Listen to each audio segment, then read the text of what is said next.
Do you ever walk into your sewing room and think, what the heck am I working on? When was the last time I was even in my sewing room? Sometimes life gets busy and life gets hard. So much that quilting is just too much for us to juggle. But the rough times don't last forever. And when you're ready to open that sewing room door, how do you actually jump into quilting again? That's when you need a reboot. So stick with me and I'll show you how to do it.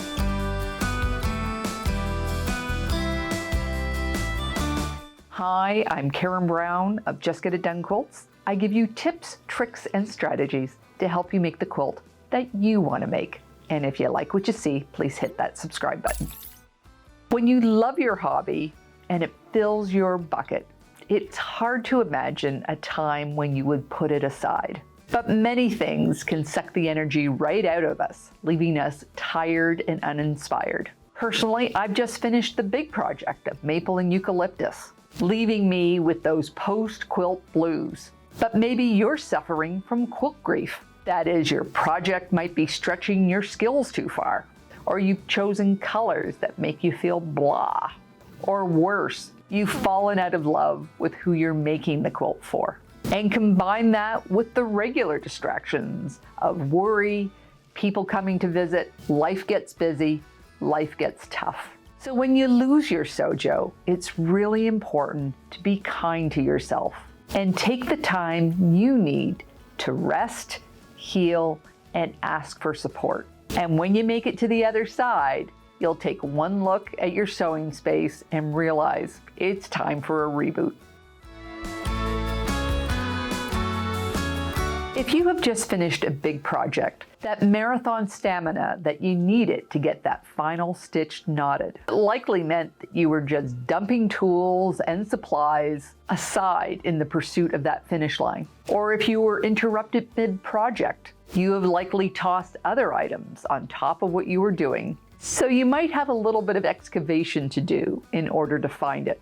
If you have had to share your space, chances are you have items packed up in boxes or scattered around your home. So for me, a reboot always starts with a tidy up. Just grab your timer and set it for 15 minutes and clear off your sewing machine. When the timer goes off, take a break, have a drink, or come back the next day. Keep going until your sewing machine is clear. Then clean it, change the needle, fill the bobbin, and thread your machine. Find your top tools and keep them near.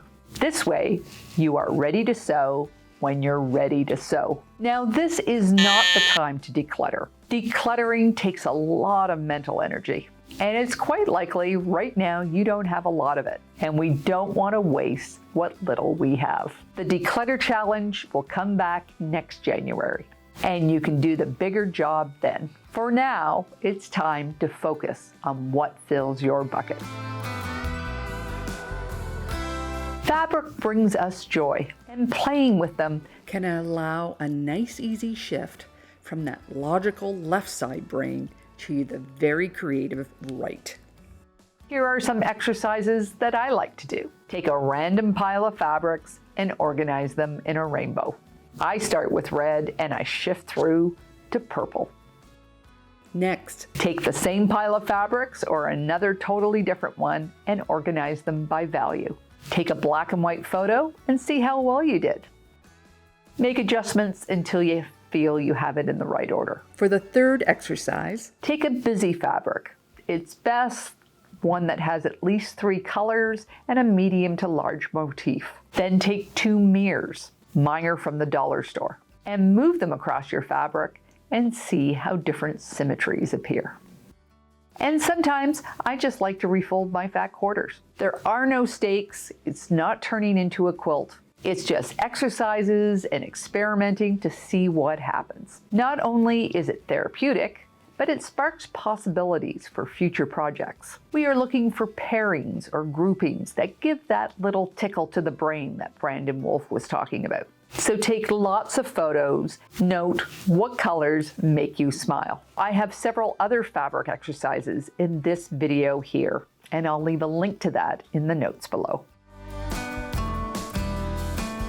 Self-help books always talk about how much time it takes to make a good habit, but never how little time it takes to forget one.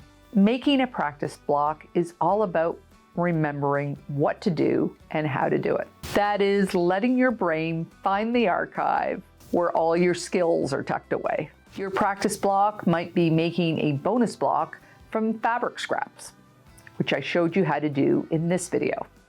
It might be doing a block challenge, like a block lotto or a charity block for your guild, or a tried and true sampler block, just to give you a moment to get back into the groove. Now, I surprised myself by choosing these flying geese to do. I mean, they'd only been in my stash as a UFO for 5 years, but they were easy, mindless sewing for me to do as I marked, sewed, and pressed. You'll find you'll get your tools in the right place, get your machine in the right spot, adjust your seat, get the lighting you need, and just find that comfort within your space. I also advise you to use your timer here too. And when it goes off, take a break.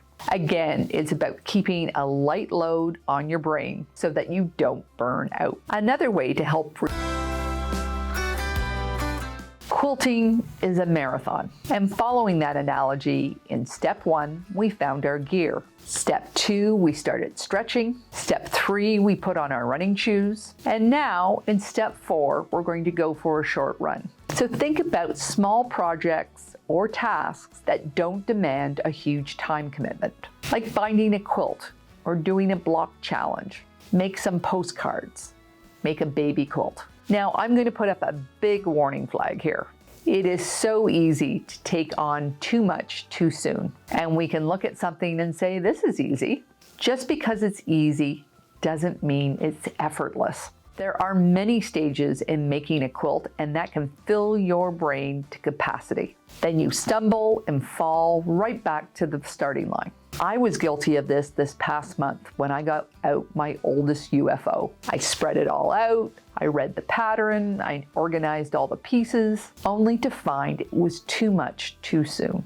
It sat on my cutting board in the middle of my studio for well over 2 weeks before I finally realized I had to put it back in the box. And I had to regroup and just start smaller. So I started with something really basic, fixing the hole in the bottom of this felt bag. I got out my 12-weight thread and hand sewed the seam. This didn't take me more than 10 minutes. It was a fast and easy win that made me feel great. So then I moved on to recovering my ironing board. It was stained and unsightly, and I was always embarrassed when I had to take a photo on it. Luckily, I found some remnants of this fabric in my stash, and it took me about 15 minutes to recover the old one. I repaired my mother's favorite purse. I can't tell you how long it's been in my house, but I finally got out those leather needles that have been in my stash for 15 years. The job was just a bit tricky in that I had to open up the lining to make the repair. But honestly, it was done before the timer went off. I have recently purchased a stash of threads for my embroidery machine, but I had no place to put them. So I made some custom trays out of some foam board that I had lying around, and they perfectly fit the space that I needed. Again, fast and done. I sorted some of my scraps, at least the solid ones. I separated the crumbs and then tucked the remainders away. I was really careful only to work one color at a time because scrap fatigue is real. And I had run out of pieces for my bonus blocks. So I processed some scraps and replenished my piles. And in my scraps, I found some wide back strips, which I cut into 2.5-inch strips, then spliced them together to make some pre-made binding. Completing these smaller tasks gave me such a feeling of accomplishment, and I can feel my sojo coming back. There are lots of decisions to be made when making a quilt, and sometimes they're just too large a hurdle to get over. So join others in a common project. My sew sisters like to make quilts where everyone contributes like 3 to 8 blocks. You can join a quilt bee where members produce blocks on a theme or a prompt. There are round robin projects where you make a center or a row, then you pass it on to another quilter who adds to it. and then another, and so on until it comes back to you. Of course, there's online quilt-alongs, but remember, you don't need to commit to a queen-size quilt. Stick with the baby and the cuddle quilt size. This past weekend, I was lucky enough to join my sew sisters on an overnight retreat. We all brought our own projects to work on, but it was the vibe in the room that was so special.